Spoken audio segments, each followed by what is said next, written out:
HSC 26 যে 3টা কাজ এই শেষ মুহূর্তে যদি তুমি করতে না পারো তাহলে সবচেয়ে বড় বিপদ আসছে তোমার জন্য। সো এই 3টা কাজ যদি তোমার এই শেষ মুহূর্তে কোনোভাবে করা না হয়ে থাকে বা তুমি যদি করতে না পারো তাহলে তোমার জন্য HSC পরীক্ষায় সবচেয়ে বড় বিপদ আসতে যাচ্ছে।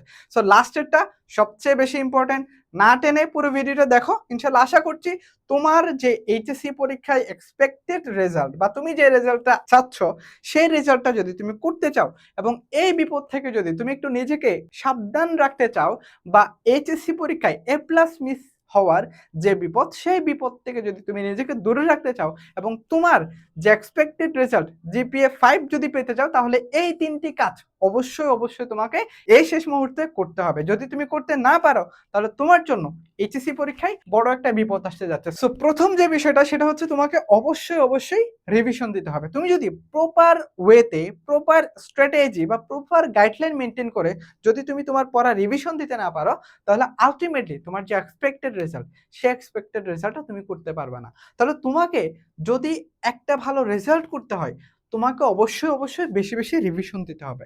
আমাদের যে আমরা এই 2 বছরে অনেক পড়াশোনা করছি, আমরা এই 2 বছর অনেক পড়াশোনা করছি, অনেক কিছু শেষ করছি, বাট শেষ মুহূর্তে এসে তুমি যদি এইগুলাকে প্র্যাকটিস না করো বা এগুলোকে যদি রিভিশন না দাও তাহলে আলটিমেটলি তোমার এই কাজ, এই যে পড়াটা এতদিন পড়ছো সেটার তোমার এক্সাম হলে আউটপুট দেওয়া দরকার সেভাবে তুমি আউটপুট দিতে পারবা না। তাহলে তুমি যদি প্রপার আউটপুট নিয়ে আসতে চাও, প্রপার ভালোভাবে যদি তোমার এক্সামটা দিতে চাও তাহলে তোমাকে অবশ্যই যে পড়াটা এখন পড়ছো সেই পড়াটা হচ্ছে রিভিশন দিতে হবে এবং এই লাস্ট মুভমেন্টে প্রতিদিন একটা নির্দিষ্ট সময় তোমাকে হচ্ছে পড়া রিভিশনের জন্য রাখতে হবে।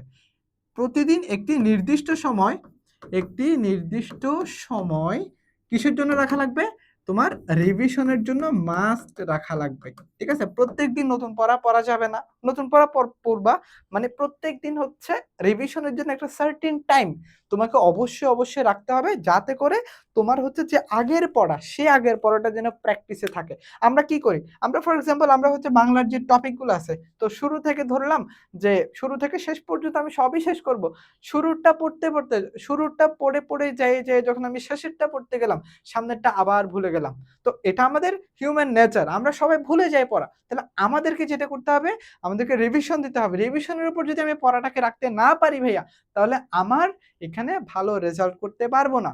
আমার যে এক্সপেক্টেড যে আউটপুট এক্সাম হলে দিতে হবে, সে এক্সপেক্টেড আউটপুট তুমি হচ্ছে এক্সাম হলে দিতে পারবা না। তাহলে আমার এক্সাম হলে যদি আমি ভালো করতে চাই বা প্রপার আউটপুট যদি আমি দিতে চাই তাহলে সেক্ষেত্রে আমাকে অবশ্যই রিভিশনের উপর পড়াটাকে রাখতে হবে। একটা সার্টেন ডে এই শেষ মুহূর্তে একটা সার্টেন টাইম হচ্ছে তোমাকে প্রত্যেকদিন রিভিশনের জন্য রাখা লাগবে এবং একটা সিস্টেমেটিক ওয়েতে একটা নির্দিষ্ট তোমাকে হচ্ছে প্ল্যান ওয়াইজ তোমাকে প্র্যাকটিস করতে হবে এবং হচ্ছে রিভিশন দিতে হবে। তো রিভিশনে যদি ঘাটতি থাকে আলটিমেটলি তোমার যে পড়া তুমি অনেক পড়ে গেছো বাট তুমি কনফিউশনে পড়ে যাবা।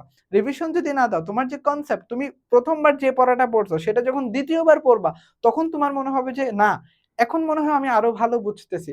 যখন দ্বিতীয়বারের চেয়ে যখন তুমি তৃতীয়বার পড়াটা পড়বা তখন তোমার কাছে মনে হবে না এখন মনে হয় আমি আরো ভালো বুঝতেছি। আমি মনে হয় আগে যেভাবে পড়ছিলাম তার চেয়ে মনে হয় আমি তখন মনে হয় আমি অনেকগুলা ইনফরমেশন মিস করে গেছি। এখন মনে হয় আমি আরো একটু বেশি ক্লিয়ারলি জানতে পারতেছি। তো রিভিশন যখন তুমি দিবা প্রত্যেকবার তোমার মনে হবে তুমি নতুন ভাবে শিখতেছো। নতুন ভাবে নতুন কিছু জিনিস এক্সপ্লোর করতেছো। অর্থাৎ রিভিশন যত দিবা তোমার কনসেপ্ট তত ক্লিয়ার হবে, তোমার থিংকিং পাওয়ার তত স্ট্রং হবে, তুমি তত ভালোভাবে বিষয়টাকে বুঝতে পারবা। সো রিভিশনের কোনো বিকল্প নাই। এই শেষ মুহূর্তে তোমাকে অবশ্যই রিভিশন দিতে হবে। যদি তুমি রিভিশন না দাও তাহলে তোমার যে এক্সপেক্টেড রেজাল্ট, তোমার যেভাবে পারফর্ম করার কথা সেই পারফর্ম তুমি কোনোভাবেই এক্সাম হলে করতে পারবা না। ঠিক আছে? তো তোমাকে রিভিশন দিতে হবে। সেকেন্ড যে বিষয় সেটা হচ্ছে তোমাকে প্র্যাকটিস করতে হবে। একটা কথা মনে রাখবা, সবসময় একটা কথা মনে রাখবা সেটা হচ্ছে প্রশিক্ষণ যত কঠিন হবে যুদ্ধ তত সহজ। আমাদের স্যার বলতেন এই কথাটা। আমরা যখন 9-10 এ ছিলাম আমাদের স্যার বলতেন যে তুমি যত বেশি প্র্যাকটিস করবা, যত বেশি হার্ড পরিশ্রম করবা, যত বেশি তুমি হচ্ছে প্রশিক্ষণ নিবা বা স্ট্রং যত কঠিনভাবে তোমার যে প্রশিক্ষণ বা প্র্যাকটিস সেটাকে তুমি যত কঠিনভাবে করতে পারবা তোমার যুদ্ধ তোমার জন্য তত সহজ হবে। সো এইচএসসি পরীক্ষা তোমার জন্য একটা যুদ্ধ। হ্যাঁ? তো এই যুদ্ধে যদি তুমি ভালো করতে চাও তাহলে তোমাকে অবশ্যই প্র্যাকটিস করতে হবে। কথায় আছে ভাইয়া, practice makes a man perfect. Practice makes a men perfect. অর্থাৎ তুমি যদি কোনো একটা পার্টিকুলার টপিক, পার্টিকুলার সাবজেক্টে ভালো মার্কস এনশিওর করতে চাও, তোমাকে প্র্যাকটিস করার কোনো বিকল্প নাই। প্র্যাকটিস করার কোনো বিকল্প নাই। তুমি পড়ে গেছো ঠিক আছে, বাট তুমি প্র্যাকটিস করো নাই। আল্টিমেটলি তোমার এই পড়াটা কোনো ভ্যালু ক্রিয়েট করতেছে না।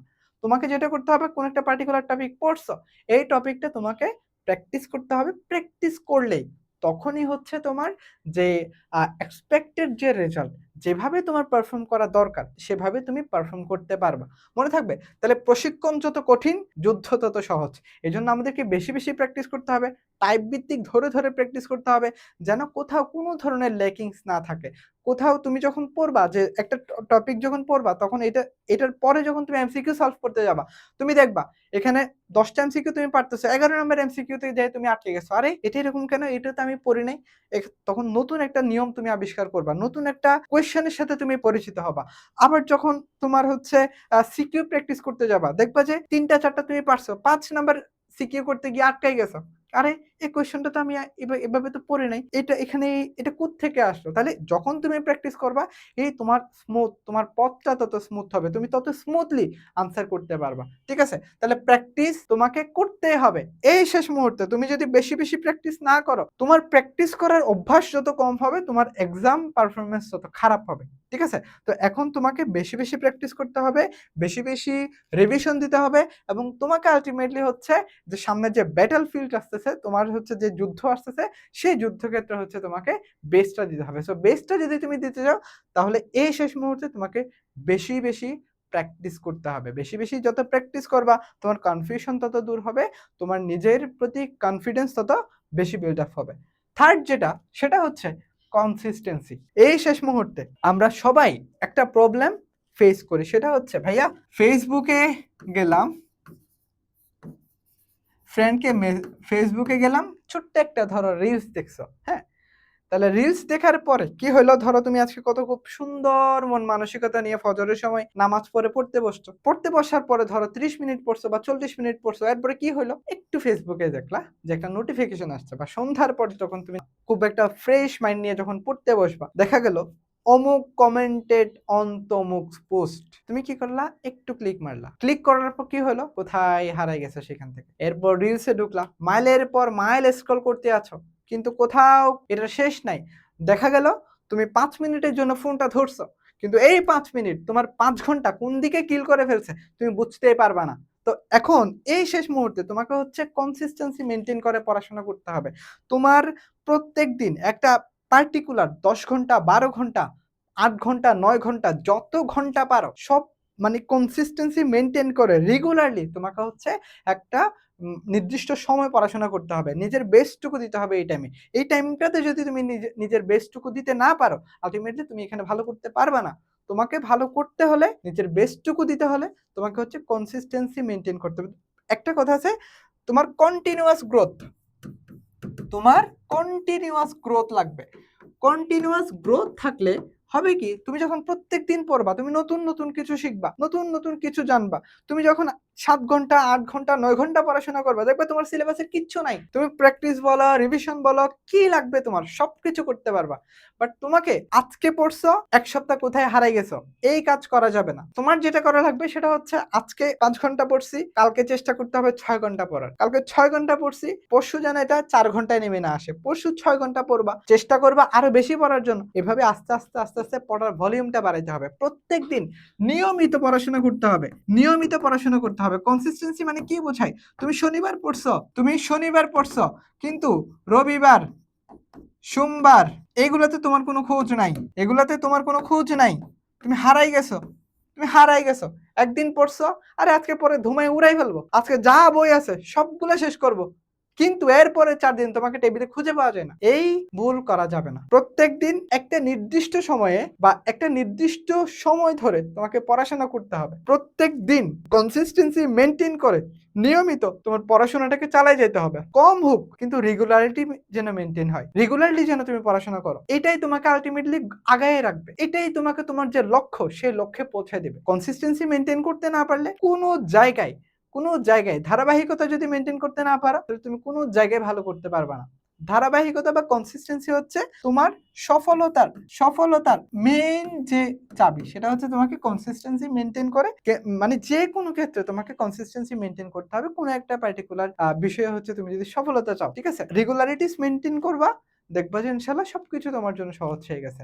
তো এই ৩ টা কাজ যেটা করলাম, প্রথমত হচ্ছে রিভিশন দিতে হবে। তারপরে হচ্ছে তোমাকে এই যে প্র্যাকটিস করতে হবে। অ্যান্ড তোমাকে হচ্ছে কি করতে হবে? কনসিস্টেন্সি মেইনটেইন করে এই যে রিভিশন দিবা, প্র্যাকটিস করবা, কনসিস্টেন্সি মেইনটেইন করে তোমাকে রেগুলার পড়াশোনা করা। এই ৩ টা কাজ যদি তুমি করতে পারো, তাহলে তোমার জন্য যে আসন্ন বিপদ আসছে, সেই বিপদ থেকে তুমি নিজেকে রক্ষা করতে পারবা। ঠিক আছে? তাহলে এই যে সবচেয়ে বড় বিপদ যেটা আসছে, তুমি যদি এগুলা করতে না পারো, তোমার যে এক্সপেক্টেড রেজাল্ট, সেই এক্সপেক্টেড রেজাল্টটা তুমি করতে পারবা না। সো ইনশাআল্লাহ ভালো কিছু একটা হবে, ভালো একটা রেজাল্ট হবে। তো সে পর্যন্ত আমাদের বেস্টটুকু দিয়ে যাও। সর্বোচ্চ যতটুকু পারো ততটুকু দিয়ে যাও। দেখা হচ্ছে পরবর্তী কোনো একটা ভিডিওতে। আসসালামু আলাইকুম।